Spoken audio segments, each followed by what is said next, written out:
ಆತ್ಮೀಯರೇ ಎಲ್ಲರಿಗೂ ನಮಸ್ಕಾರಗಳು. NMMS 2024-25 ಸೊ 2024-25ನೇ ಸಾಲಿಗಾಗಿ NMMS ಪರೀಕ್ಷೆಗಾಗಿ ಆನ್ಲೈನ್ ಮುಖಾಂತರ ಅರ್ಜಿಯನ್ನು ಸಲ್ಲಿಸಲಿಕ್ಕೆ ಅವಕಾಶವನ್ನು ಕಲ್ಪಿಸಿದ್ದಾರೆ. ಸ್ನೇಹಿತರೆ, ಈ ಒಂದು ವಿಡಿಯೋದಲ್ಲಿ ಈ ಒಂದು ಆನ್ಲೈನ್ ಮುಖಾಂತರ ಅರ್ಜಿಯನ್ನು ಸಲ್ಲಿಸುವಾಗ ಏನೆಲ್ಲ ಡಾಕ್ಯುಮೆಂಟ್ಸ್ಗಳನ್ನು ಅಪ್ಲೋಡ್ ಮಾಡಬೇಕು ಹಾಗೂ ಯಾವೆಲ್ಲ ಫೋಟೋಗಳನ್ನು ಅಪ್ಲೋಡ್ ಮಾಡಬೇಕಾಗತ್ತೆ, ಫೋಟೋ ಸೈಜ್ ಎಷ್ಟಿರಬೇಕು ಹಾಗೂ ಆನ್ಲೈನ್ ಮುಖಾಂತರ ಅರ್ಜಿಯನ್ನು ಸಲ್ಲಿಸುವಾಗ ಸಾಮಾನ್ಯವಾಗಿ ಏನೆಲ್ಲ ತಪ್ಪುಗಳಾಗ್ತದೆ, ಏನೆಲ್ಲ ತೊಂದರೆಗಳು ಬರ್ತದೆ ಹಾಗೂ ಆ ಸಮಸ್ಯೆಗಳನ್ನು ಯಾವ ರೀತಿ ಓವರ್ಕಮ್ ಮಾಡಬೇಕು, ಪರಿಹರಿಸಿಕೊಳ್ಬೇಕು. ಸೊ ಈ ಒಂದು ನಿಟ್ಟಿನಲ್ಲಿ ಒಂದು ಆನ್ಲೈನ್ ಅರ್ಜಿಯನ್ನು ನಿಮ್ಮ ಮುಂದೆ ಲೈವ್ ಆಗಿ ಸಲ್ಲಿಸಿ ತೋರಿಸ್ತೇನೆ. ಸೊ ಸ್ನೇಹಿತರೆ, ನೀವು NMMS ಆನ್ಲೈನ್ ಅರ್ಜಿಯನ್ನು ಸಲ್ಲಿಸಬೇಕಾದ್ರೆ ನಿಮ್ಮ ಮೊಬೈಲ್ ಅಥವಾ ಲ್ಯಾಪ್ಟಾಪಿನ ಗೂಗಲ್ ಸರ್ಚ್ ಇಂಜನನ್ನು ಓಪನ್ ಮಾಡಿ ಅಲ್ಲಿ ನೀವು SSLC ಕರ್ನಾಟಕ ಜಸ್ಟ್ ಟೈಪ್ ಮಾಡಿ. ಆಗ ನಿಮಗೆ ಇಲ್ಲಿ Karnataka school examination and assessment board ಒಂದು ಸರ್ಚ್ ರಿಸಲ್ಟ್ ಬರುತ್ತೆ. ನೀವು ಇಲ್ಲಿ ಕ್ಲಿಕ್ ಮಾಡಿದಾಗ ನಮಗೆ ಇಲ್ಲಿ Karnataka school examination and assessment ಬೋರ್ಡಿನ ವೆಬ್ಸೈಟಿನ ಹೋಮ್ ಪೇಜ್ ಓಪನ್ ಆಗುತ್ತೆ. ಸ್ನೇಹಿತರೆ, ಇಲ್ಲಿ ತಾವಿಲ್ಲಿ ಗಮನಿಸ್ತಾ ಇದ್ದೀರಿ, ಕಾಂಟ್ಯಾಕ್ಟರ್ಸ್ ಹೆಲ್ಪ್ ಲೈನ್ ಇದೆ, SSLC ಪೋರ್ಟಲ್ ಅಂತ ಇದೆ. ಸೊ SSLC ಪೋರ್ಟಲ್ ಮೇಲೆ ಕ್ಲಿಕ್ ಮಾಡಿದಾಗ ನಮಗೆ ಇಲ್ಲಿ NMMS ಲಾಗಿನ್ ಅಂತ ಬರ್ತದೆ.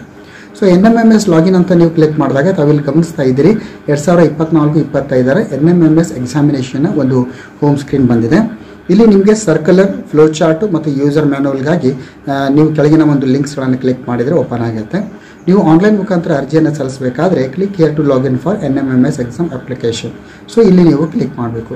ಸೊ ಈ ರೀತಿ ಕ್ಲಿಕ್ ಮಾಡಿದಾಗ ನಿಮಗೆ ಈ ರೀತಿ ಒಂದು ಲಾಗಿನ್ ಪೇಜ್ ಬರ್ತದೆ. ಈ ಲಾಗಿನ್ ಪೇಜ್ನಲ್ಲಿ ಯೂಸರ್ ನೇಮ್ನಲ್ಲಿ ನೀವು ಏನು ಮಾಡಬೇಕು ಅಂದರೆ ನೀವು ಇಲ್ಲಿ ನಿಮ್ಮ ಒಂದು UDIS ಕೋಡನ್ನು ಎಂಟ್ರಿ ಮಾಡಬೇಕು. ಪ್ರಥಮವಾಗಿ 2024-25ನೇ ಸಾಲಿಗಾಗಿ ನೀವು ಆನ್ಲೈನ್ ಮುಖಾಂತರ ನಿಮ್ಮ ವಿದ್ಯಾರ್ಥಿಗಳನ್ನು ನೀವು ಅಪ್ಲೈ ಮಾಡಬೇಕಾದಾಗ ನೀವು ಪಾಸ್ವರ್ಡನ್ನು ಸೆಟ್ ಮಾಡಬೇಕು. ಸೊ ಪಾಸ್ವರ್ಡನ್ನು ಸೆಟ್ ಮಾಡಬೇಕಾದ್ರೆ ಯೂಸರ್ ನೇಮನ್ನು ನೀವೇನು ಮಾಡಬೇಕು, ಇಲ್ಲಿ ಎಂಟ್ರಿ ಮಾಡಬೇಕು. ಅದಾದಮೇಲೆ ಪಾಸ್ವರ್ಡ್ ಏನು ಮಾಡಬೇಕು ಅಂದರೆ ನಿಮ್ಮ ಸೇಮ್ ಯೂಸರ್ ನೇಮನ್ನು ಇಲ್ಲಿ ಎಂಟ್ರಿ ಮಾಡಿ ಹಾಗೂ ಇಲ್ಲಿ @123 ಯೂಸರ್ ನೇಮ್ ಅಂದರೆ ನಿಮ್ಮ UDIS ಕೋಡನ್ನು, ಪಾಸ್ವರ್ಡ್ ಏನಿರುತ್ತೆ UDIS ಕೋಡ್ @123 ಇಷ್ಟೊಂದು ಟೈಪ್ ಮಾಡಿ. ಆಮೇಲೆ ನೀವೇನು ಮಾಡಬೇಕು ಇಲ್ಲಿ ಅಂತಂದರೆ ಕ್ಯಾಪ್ಚಾವನ್ನು ಎಂಟ್ರಿ ಮಾಡಿ.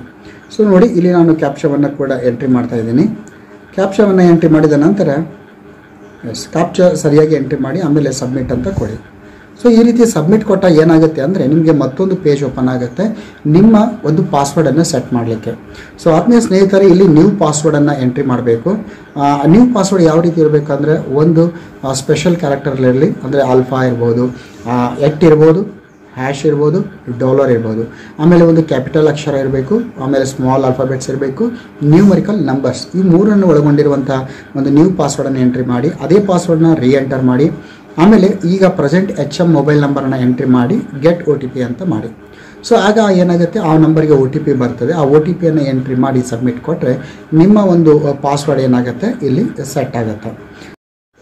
ಆತ್ಮೀಯ ಸ್ನೇಹಿತರೆ, UDIS ಕೋಡ್, ನಿಮ್ಮ ಯೂಸರ್ ನೇಮ್ ಮತ್ತು ಪಾಸ್ವರ್ಡನ್ನು ಹೊಸದಾಗಿ ಸೆಟ್ ಮಾಡಿರುವಂಥ ಪಾಸ್ವರ್ಡನ್ನು ಎಂಟ್ರಿ ಮಾಡಿ ಸಬ್ಮಿಟ್ ಕೊಟ್ಟಾಗ ಈ ರೀತಿ ನಮ್ಮಷ್ಟೊಂದು ಶಾಲಾ ಲಾಗಿನ್ ಓಪನ್ ಆಗ್ತದೆ. ತಾವಿಲ್ಲಿ ಗಮನಿಸ್ತಾ ಇದ್ದೀರಿ, ಇದು ಹೋಮ್ ಇದೆ. ಇಲ್ಲಿ NMMS ಅಪ್ಲಿಕೇಶನ್ ಫಾರ್ಮ್ 2024-25 ಅಂತ ಇದೆ. ಸೊ ಆತ್ಮೀಯ ಸ್ನೇಹಿತರೆ, ಇಲ್ಲಿ ಕ್ಲಿಕ್ ಮಾಡಿದಾಗ ನಮಗೆ 3 ಆಪ್ಷನ್ಸ್ ಬರ್ತದೆ. ಒಂದು NMMS ಅಪ್ಲಿಕೇಶನ್ ಫಾರ್ಮ್ ಇದೆ, ಎರಡನೇದು NMMS ಎಡಿಟ್ ಅಪ್ಲಿಕೇಶನ್ ಫಾರ್ಮ್, ಅಂದರೆ ಅಪ್ಲಿಕೇಶನನ್ನು ಹಾಕಿದ ಮೇಲೆ ಏನಾದರೂ ಎಡಿಟನ್ನು ಮಾಡಬೇಕಾದಾಗ ಎರಡನೇ ಆಪ್ಷನ್ಸು. ಇನ್ನು ಮೂರನೇದು NMMS ನಾಮಿನಲ್ ರೂಲ್ ಅಂತ ಇದೆ. ಇಲ್ಲಿ ನಾನು ಮೊದಲನೇ ಆಪ್ಷನ್ಸನ್ನು ಯೂಸ್ ಮಾಡ್ತೀನಿ, NMMS ಅಪ್ಲಿಕೇಶನ್ ಫಾರ್ಮ್ ಅಂತ. ಸೊ ಇದನ್ನು ಕ್ಲಿಕ್ ಮಾಡಿದಾಗ ನಿಮಗೆ ಇಲ್ಲಿ ವಿದ್ಯಾರ್ಥಿಯ ಒಂದು SATS ನಂಬರನ್ನು ಎಂಟ್ರಿ ಮಾಡಲಿಕ್ಕೆ ಇಲ್ಲಿ ಕೇಳ್ತಾರೆ. ಸೊ ನಾವು ಇಲ್ಲಿ SATS ನಂಬರನ್ನು ನಾವು ಎಂಟ್ರಿ ಮಾಡಿ VV ಅಂತ ನಾವು ಕೊಡಬೇಕು. ಸೊ ಈ ರೀತಿ VV ಅಂತ ಕೊಟ್ಟಾಗ ನಮಗೆ ಈ ಒಂದು SATS ಹೊಂದಿರುವಂಥ ವಿದ್ಯಾರ್ಥಿಯ ಮಾಹಿತಿ ಬರ್ತದೆ. ಇಲ್ಲಿ ಪ್ರಥಮವಾಗಿ ಸ್ಕೂಲ್ UDIS ಕೋಡ್ ಇದೆ, ಎರಡನೇದು name and address of the school ಬರ್ತದೆ. ಇಲ್ಲಿ ಆಲ್ರೆಡಿ ಇಲ್ಲಿ ನಮ್ಮ SATSನಲ್ಲಿರುವಂಥ ಮಾಹಿತಿಯನ್ನು ಫೆಚ್ ಮಾಡಲಾಗಿರುತ್ತೆ.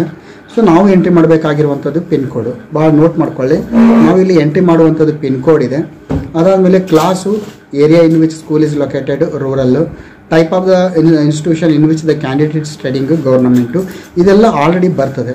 ಇನ್ನು ಕೆಳಗಡೆ student related information as in SATSನಲ್ಲಿರುವಂಥ ಮಾಹಿತಿ ಕೂಡ ಬರ್ತದೆ. ಅದರಲ್ಲಿ name of the candidate, father name, mother's name, candidate date of birth, gender, religion, ಇಷ್ಟು ಬರ್ತದೆ ಆಲ್ರೆಡಿ. ಅಲ್ಲಿ ನಾವು ಯಾವುದೇ ರೀತಿ ಎಡಿಟ್ ಮಾಡೋ ಅವಶ್ಯಕತೆ ಇಲ್ಲ, ಅವಕಾಶ ಇಲ್ಲ. ಅಲ್ಲಿ ಏನಾದರೂ ತಪ್ಪುಗಳಾಗಿದ್ದರೆ ನಾವು SATSನಲ್ಲಿ ಹೋಗಿ ಅಪ್ಡೇಟನ್ನು ಮಾಡಬೇಕಾಗತ್ತೆ. ಸೊ ಇಲ್ಲಿ SATSನಲ್ಲಿ ಯಾವ ರೀತಿ ಅಪ್ಡೇಟ್ ಮಾಡಬೇಕು, ಆ ರೀತಿ ಏನಾದರೂ ತೊಂದರೆ ಇದ್ದರೆ ಕಾಮೆಂಟ್ ಬಾಕ್ಸ್ನಲ್ಲಿ ಕಾಮೆಂಟ್ ಮಾಡಿ. ಸಾಕಷ್ಟು ಸ್ನೇಹಿತರ ಕಾಮೆಂಟ್ ಸಂಖ್ಯೆಗಳು ಹೆಚ್ಚಾಗಿದ್ದರೆ ಪ್ರತ್ಯೇಕವಾಗಿರೋ ವಿಡಿಯೋವನ್ನು ಮಾಡ್ತೇವೆ. ಇದಾದಮೇಲೆ ನೆಕ್ಸ್ಟು ಇಲ್ಲಿ ಸೀರಿಯಲ್ ನಂಬರ್ 12 ಇದೆ. ಇಲ್ಲಿ cash and category of candidate ಅಂತ ಇದೆ. ಇಲ್ಲಿ ಕ್ಲಿಕ್ ಮಾಡಿದಾಗ ನಮಗೆ general SC ST category 1 2A 2B 3A 3B ಅಂತ ಇದೆ. ಸೊ ಯಾವ ಕ್ಯಾಟಗರಿಯ ವಿದ್ಯಾರ್ಥಿ ಯಾವ ಕ್ಯಾಟಗರಿ ಅಡಿಯಲ್ಲಿ ವಿದ್ಯಾರ್ಥಿ ಬರ್ತಾನೆ ಅದನ್ನು ಸೆಲೆಕ್ಟ್ ಮಾಡಿ. Valid certificate should be collected from the student and to be retained in the school for further verification purpose. So valid certificate ಇರಬೇಕು ಕ್ಯಾಸ್ಟ್ ಮತ್ತು ಇನ್ಕಮ್ದು. ಆಮೇಲೆ ಕ್ಯಾಸ್ಟ್ ಸರ್ಟಿಫಿಕೇಟ್ ಏನಿದೆ ಅದರ RD ನಂಬರನ್ನು ಎಂಟ್ರಿ ಮಾಡಿ. ಆಮೇಲೆ ಕಾಸ್ಟ್ ಸರ್ಟಿಫಿಕೇಟ್ ಇಶ್ಯೂ ಡೇಟ್, ನಿಮ್ಮ ಒಂದು ಕಾಸ್ಟ್ ಸರ್ಟಿಫಿಕೇಟ್ RD ನಂಬರ್ ಇರುವಂಥ ಏನು ಸರ್ಟಿಫಿಕೇಟ್ ಇರುತ್ತೆ ಅಲ್ಲಿ ಇಶ್ಯೂ ಡೇಟ್ ಕೂಡ ಇರ್ತದೆ. ಇನ್ಕಮ್ ಸರ್ಟಿಫಿಕೇಟಿನ ಒಂದು RD ನಂಬರ್ ಮತ್ತು ಅದರ ಇಶ್ಯೂ ಡೇಟು. ಅದಾದಮೇಲೆ percentage of marks obtained by the student in class 7th, area to which the candidate belong, ಅಂದರೆ ರೂರಲ್ ಆರ್ ಅರ್ಬನ್ ಅದನ್ನು ನೀವು ಸೆಲೆಕ್ಟ್ ಮಾಡಬೇಕು. ಇದಾದಮೇಲೆ disability status of a candidate, ಅಂದರೆ ಅದನ್ನು ಕ್ಲಿಕ್ ಮಾಡಿದಾಗ ನಮಗೆ physically handicap, hearing impaired, visually impaired, ನನ್.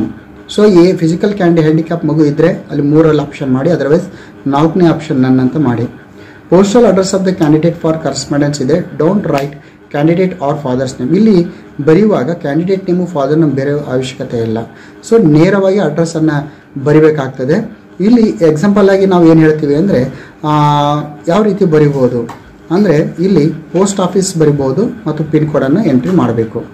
ಇದಾದಮೇಲೆ ಮೀಡಿಯಮ್ ಆಫ್ ಇನ್ಸ್ಟ್ರಕ್ಷನ್ ಇದೆ. ಮೀಡಿಯಮ್ ಆಫ್ ಇನ್ಸ್ಟ್ರಕ್ಷನ್ ಯಾವುದು? ಸೊ ತಾವಿಲ್ಲಿ ಗಮನಿಸಬೇಕು, ನಿಮಗೆ ಡೀಟೇಲ್ ಆಗಿ ತೋರಿಸಿರ್ತೀನಿ ನಾನು. ಇಲ್ಲಿ ಮೀಡಿಯಮ್ ಆಫ್ ಇನ್ಸ್ಟ್ರಕ್ಷನ್ ಅಂತ ಕ್ಲಿಕ್ ಮಾಡಿದಾಗ ಯಾವ ಮಾಧ್ಯಮದಲ್ಲಿ ಮಗು ಅಧ್ಯಯನ ಮಾಡ್ತಾ ಇದ್ದಾನೆ. ಮೀಡಿಯಮ್ ಆಫ್ ಎಕ್ಸಾಮಿನೇಷನ್ ಆಪ್ಟೆಡ್, ಯಾವ ಮಾಧ್ಯಮದಲ್ಲಿ ಮಗು ಎಕ್ಸಾಮನ್ನು ಬರೀಬೇಕಂತ ಇಷ್ಟಪಡ್ತಾ ಇದ್ದಾನೆ. ಫಾದರ್ ಆಕ್ಯುಪೇಷನ್ ಅನ್ನು ಎಂಟ್ರಿ ಮಾಡಬೇಕು, ಮ್ಯಾಂಡೇಟರಿ ಇದೆ. ಅದರಲ್ಲಿ no formal education up to primary, upper primary, secondary, senior secondary. Senior secondary ಅಂದರೆ PUC ಬರುತ್ತೆ. ಗ್ರ್ಯಾಜುಯೇಷನ್ ಇದೆ, post graduation, doctoral and professional degree, engineering, law, medicine, MCA. So ಯಾವುದಿದೆ ಅದನ್ನು ನಾವು ಎಂಟ್ರಿ ಮಾಡಬೇಕು. ಇದಾದಮೇಲೆ ಮದರ್ ಆಕ್ಯುಪೇಷನ್ ಕೂಡ ಮ್ಯಾಂಡೇಟರಿ ಇದೆ, ಅಲ್ಲೂ ಕೂಡ ಸೇಮ್ ಬರ್ತದೆ. ಅದಾದಮೇಲೆ ಪೇರೆಂಟಲ್ ಇನ್ಕಮ್ ಇದೆ. ಪೇರೆಂಟಲ್ ಇನ್ಕಮ್ ಏನಿದೆ 1 less than or equal to 3,50,000. So ಈ ಒಂದು NMMSಗಾಗಿ ಅರ್ಜಿಯನ್ನು ಸಲ್ಲಿಸಬೇಕಾದ್ರೆ ಗರಿಷ್ಠ 3,50,000 ಇರಬೇಕು. 3,50,000 ಇರಬೇಕು, ಅದಕ್ಕಿಂತ ಕಡಿಮೆ ಇರಬೇಕು. ಅದಕ್ಕಿಂತ ಹೆಚ್ಚಿಗೆ ಇದ್ದರೆ ಈ ಒಂದು NMMS ಅಪ್ಲಿಕೇಶನ್ ಅರ್ಜಿಯನ್ನು ಸಲ್ಲಿಸಲಿಕ್ಕೆ ಆಗೋದಿಲ್ಲ. ಇದಾದಮೇಲೆ ನಿಮ್ಮ ಲ್ಯಾಂಡ್ಲೈನ್ ಟೆಲಿಫೋನ್ ನಂಬರ್ ಇದ್ದರೆ ಎಂಟ್ರಿ ಮಾಡಿ, ಮ್ಯಾಂಡೇಟರಿ ಇಲ್ಲ. Student or parents mobile number ಕಡ್ಡಾಯವಾಗಿ ಎಂಟ್ರಿ ಮಾಡಬೇಕು. Student or parent email ID ಇದ್ದರೆ ಎಂಟ್ರಿ ಮಾಡಿ, ಮ್ಯಾಂಡೇಟರಿ ಇಲ್ಲ. ಇಲ್ಲಿ ಸ್ಟಾರ್ ಮಾರ್ಕ್ ಏನಿದೆ ಇದು ಕಂಪಲ್ಸರಿ ಎಂಟ್ರಿ ಮಾಡುವಂಥದ್ದು. ಆಮೇಲೆ ಹೆಡ್ ಮಾಸ್ಟರ್ ಮೊಬೈಲ್ ನಂಬರ್ನ ಎಂಟ್ರಿ ಮಾಡಿ. Landline telephone number of school ಇದ್ದರೆ ಎಂಟ್ರಿ ಮಾಡಬೇಕು, ಅದು ಮ್ಯಾಂಡೇಟರಿ ಇಲ್ಲ. ಹೆಡ್ ಮಾಸ್ಟರ್ ಇಮೇಲ್ IDಯನ್ನು ಎಂಟ್ರಿ ಮಾಡಿ. ಸೊ ಇದಾದಮೇಲೆ ಫೈನಲಿ ಏನು ಬರುತ್ತೆ, ಬ್ಯಾಂಕ್ ಡೀಟೇಲ್ಸ್ ಬರುತ್ತೆ. ಸ್ಟೂಡೆಂಟ್ ಬ್ಯಾಂಕ್ ಡೀಟೇಲ್ಸ್ ಅಂದಾಗ whether the student has bank account, yes or no. Yes ಇದ್ದರೆ ಎಸ್ ಅಂತ ಮಾಡಿ. ಬ್ಯಾಂಕ್ ಅಕೌಂಟ್ ನಂಬರನ್ನು ಎಂಟ್ರಿ ಮಾಡಬೇಕು, IFSC ಕೋಡ್ ಎಂಟ್ರಿ ಮಾಡಬೇಕು, ಬ್ಯಾಂಕ್ ನೇಮ್ ಮತ್ತು ಅಡ್ರೆಸ್ಸನ್ನು ಎಂಟ್ರಿ ಮಾಡಿ. ಇದು ಇಷ್ಟೊಂದು ಬ್ಯಾಂಕ್ ರಿಲೇಟೆಡ್ ಆಗಿರುವಂತಹ ಒಂದು ಇನ್ಫಾರ್ಮೇಷನ್ನು. ಇದಾದಮೇಲೆ ಸ್ಕ್ರೋಲ್ ಮಾಡ್ತಾ ಬರಬೇಕು. ಇಲ್ಲಿ ಏನಾಗುತ್ತೆ ಅಂದರೆ ಅಪ್ಲೋಡ್ ಸ್ಟೂಡೆಂಟ್ ಫೋಟೋ, ವಿದ್ಯಾರ್ಥಿಯ ಫೋಟೋವನ್ನು ಅಪ್ಲೋಡ್ ಮಾಡಬೇಕಾಗತ್ತೆ. ಇಲ್ಲಿ ವಿದ್ಯಾರ್ಥಿಯ ಫೋಟೋ ಎಷ್ಟಿರಬೇಕು ಅಂದರೆ 60 KB to 80 KB. ಸೊ ಇಲ್ಲಿ ಇಷ್ಟರ ಮಧ್ಯದಲ್ಲಿರಬೇಕು. 60 KBಗಿಂತ ಕಡಿಮೆ ಇದ್ರೂ ಕೂಡ ಫೋಟೋ ಅಪ್ಲೋಡ್ ಆಗೋದಿಲ್ಲ, 80ಕ್ಕಿಂತ ಹೆಚ್ಚಿಗಿದ್ರೂ ಕೂಡ ಫೋಟೋ ಅಪ್ಲೋಡ್ ಆಗೋದಿಲ್ಲ. ಸೊ ನಿಮ್ಮ ಮೊಬೈಲ್ನಲ್ಲಿ ಕ್ಯೂ ರೆಡ್ಯೂಸ್ ಲೈಟ್ ಎಂಬ ಒಂದು ಮೊಬೈಲ್ ಆ್ಯಪ್ ಇದೆ. ಆ ಆ್ಯಪನ್ನು ಬಳಸಿಕೊಂಡು ನೀವು ಈ ಒಂದು 60 to 80 KBವರೆಗೆ ಫೋಟೋವನ್ನು ರೆಡ್ಯೂಸ್ ಮಾಡ್ಬೋದು. ನಮ್ಮ ಮೊಬೈಲ್ನಿಂದ ಫೋಟೋ ಕ್ಲಿಕ್ ಮಾಡಿದಾಗ ಅದು 1200 to 2000 KBವರೆಗೆ ಬರ್ತದೆ. ಅದನ್ನು 60 to 80 KB ಮಾಡ್ಬೋದು. ಕ್ಯೂ ರೆಡ್ಯೂಸ್ ಲೈಟ್ನಲ್ಲಿ ಯಾವ ರೀತಿ ಫೋಟೋವನ್ನು ರೆಡ್ಯೂಸ್ ಮಾಡಬೇಕಂದ್ರೆ ನಮ್ಮ ಚಾನಲಲ್ಲಿ ಸರ್ಚ್ ಮಾಡಿ ನಿಮಗೆ ಆ ವಿಡಿಯೋ ಕೂಡ ಸಿಗುತ್ತೆ. ನೆಕ್ಸ್ಟ್ ಅಪ್ಲೋಡ್ ಸ್ಟೂಡೆಂಟ್ ಸಿಗ್ನೇಚರ್ ಇದೆ. ಇಲ್ಲಿ ಸಿಗ್ನೇಚರ್ ಅಪ್ಲೋಡ್ ಮಾಡಬೇಕಾಗತ್ತೆ. ಅದು 20 to 50 KB ಇರಬೇಕು ಸೈಜ್.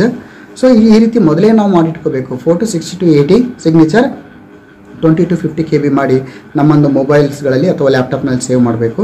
ಇಲ್ಲಿ ನಿಮಗೆ ಚೂಸ್ ಫೈಲ್ ಅಂತ ಇದೆ. ಚೂಸ್ ಫೈಲ್ ಅಂತ ನೀವು ಕ್ಲಿಕ್ ಮಾಡಬೇಕು. ಚೂಸ್ ಫೈಲ್ ಕ್ಲಿಕ್ ಮಾಡಿದಾಗ ನಮ್ಮ ಒಂದು ಮೊಬೈಲ್ನಲ್ಲಿ ಬರುವಂಥ ಎಲ್ಲ ಒಂದು ಏನು ಬರ್ತದೆ ಫೋಟೋಗಳು ಎಲ್ಲ ಇಮೇಜಸ್ ಬರ್ತದೆ. ಇಲ್ಲಿ ಯಾವ ಇಮೇಜ್ ಇದೆ ನಾವು ಸೆಲೆಕ್ಟ್ ಮಾಡಬೇಕಾಗಿದೆ ಆ ಇಮೇಜನ್ನು ನಾವು ಸೆಲೆಕ್ಟ್ ಮಾಡಬೇಕು.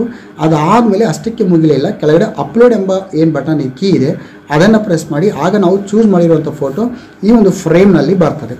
ಅದೇ ರೀತಿ ಒಂದು ಸಿಗ್ನೇಚರ್ ಕೂಡ ಚೂಸ್ ಫೈಲ್ ಅಂತ ಕ್ಲಿಕ್ ಮಾಡಿ. ಅಲ್ಲಿ ಕೂಡ ನಮ್ಮ ಮೊಬೈಲ್ ಲ್ಯಾಪ್ಟಾಪಿನ ಫೋಲ್ಡರ್ಸ್ ಓಪನ್ ಆಗುತ್ತೆ. ಅಲ್ಲಿ ನೀವು ಆ ಒಂದು ಸಿಗ್ನೇಚರನ್ನು ಸೆಲೆಕ್ಟ್ ಮಾಡಬೇಕು. ಕೆಳಗಡೆ ಅಪ್ಲೋಡ್ ಸಿಗ್ನೇಚರ್ ಅಂತ ಪ್ರೆಸ್ ಮಾಡಿದಾಗ ಮಾತ್ರ ಈ ಬಾಕ್ಸ್ನಲ್ಲಿ ಸಿಗ್ನೇಚರ್ ಕೂಡ ಬರ್ತದೆ. ಸೊ ಇಷ್ಟಾದಮೇಲೆ ನೀವೇನು ಮಾಡಬೇಕು, ಇಲ್ಲಿ ಡಿಕ್ಲರೇಷನ್ ಬೈ ಹೆಡ್ ಮಾಸ್ಟರ್ ಅಂತ ಇದೆ. ಇಲ್ಲಿ ಒಂದು ಸ್ಕ್ವೇರ್ ಬಾಕ್ಸ್ ಇದೆ, ಅಲ್ಲಿ ಜಸ್ಟ್ ಕ್ಲಿಕ್ ಮಾಡಿ ರೈಟ್ ಮಾರ್ಕ್ ಆಗುತ್ತೆ. ಅದಾದಮೇಲೆ ಕೆಳಗಡೆ ಸಬ್ಮಿಟ್ ಎಂಬ ಆಪ್ಷನ್ಸನ್ನು ನೀವು ಇಲ್ಲಿ ಕೊಡಬೇಕು. ಸೊ ಆದ್ಮೇಲೆ ಈ ರೀತಿ ಅತ್ಯಂತ ಸುಲಭವಾಗಿ ನಿಮ್ಮ ಒಂದು ಮೊಬೈಲ್ ಅಥವಾ ಲ್ಯಾಪ್ಟಾಪಿನ ಮುಖಾಂತರ NMMS 2024-25 ಸಾಲಿಗಾಗಿ ಅರ್ಜಿಯನ್ನು ನೀವು ಸಲ್ಲಿಸಬಹುದು. ಈ ರೀತಿ ಎಜುಕೇಷನಲ್ ಕಂಟೆಂಟ್ ನಿಮಗೆ ರೀಚ್ ಆಗಬೇಕಾದರೆ ಚಾನಲನ್ನು ಸಬ್ಸ್ಕ್ರೈಬ್ ಮಾಡಿ ಅಂತ ಹೇಳ್ತಾ ಜೈ ಹಿಂದ್, ವಂದೇ ಮಾತರಂ.